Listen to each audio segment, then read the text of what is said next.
All right, so this one might be more of a heavy one, but I want to see a show of hands in the comments. How many of you as a child were tickled by your parents or grandparents or whoever, and when you said stop, they didn't? Or how many of you were told, go hug your grandparent, and when you said no, they made you do it anyway, under threat of punishment, usually?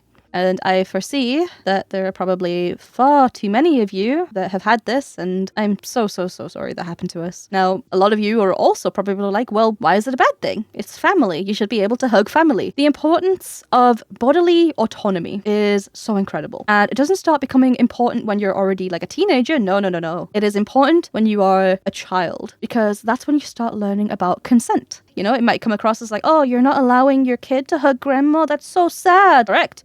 I'm teaching my child that what they want is in fact important. If you keep learning that your body is not yours and people that you trust can just touch it whenever they want, what you're slowly learning is that what you want isn't important. You're learning that you're not allowed to advocate for yourself. And what happens when you're put into a situation where you want to say no, but because of what you've learned, you're too scared to? This eventually can lead to a terrible relationship with consent because you aren't being heard, and in very drastic circumstances that I'm far too familiar with, it can lead to potentially dangerous relationships where your lack of bodily autonomy can lead to the people that you trust taking advantage of it, and boyfriends, girlfriends, husbands, partners, whoever, and so on will take advantage of it. Teaching your child early that they are allowed, in fact, to advocate for their body is so important, because it stops these problems dead in their tracks. And I implore you to listen when your kid or someone close to you indicates they don't want to hug that person or they want you to stop touching them. Sometimes it works out okay, but